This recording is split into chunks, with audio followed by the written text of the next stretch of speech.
regret to inform you that we are unable to continue coverage on your policy. Dr. Michael Magner is a bit stressed. He's searching for a reasonable homeowners insurance policy.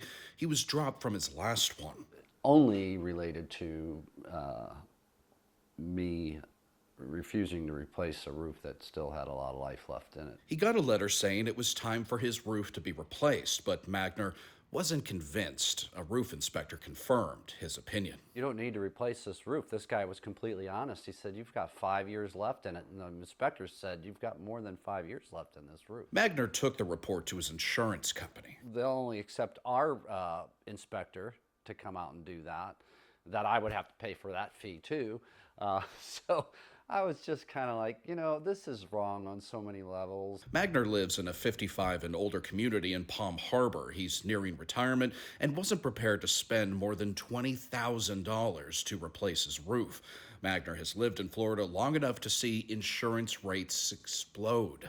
The Insurance Information Institute says Florida homeowner insurance costs 4 times more than the national average. Floridians pay around $6,000 a year to insure their homes. The national average is around $1,700. Local insurance agents say it's related to the hurricanes, flooding, and a large amount of fraudulent claims. For Magner, paying for a new roof is out of the question. I paid off my house and I told him to take a hike. Now he's in the market for a new policy, something that doesn't break the bank. But finding affordable coverage isn't easy. People need to know this. Yes, it's scary. It should be scary for everybody. He says the rates he's found means he might have to push back retirement.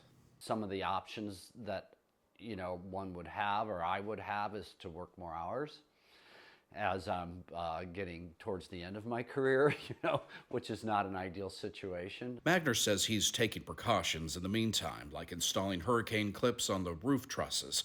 He knows he will eventually have to settle on a policy, but says he hopes state leaders are listening, that the rising insurance rates can be problematic for anyone, even a doctor. In Palm Harbor, Jeff Van Sant, Spectrum News.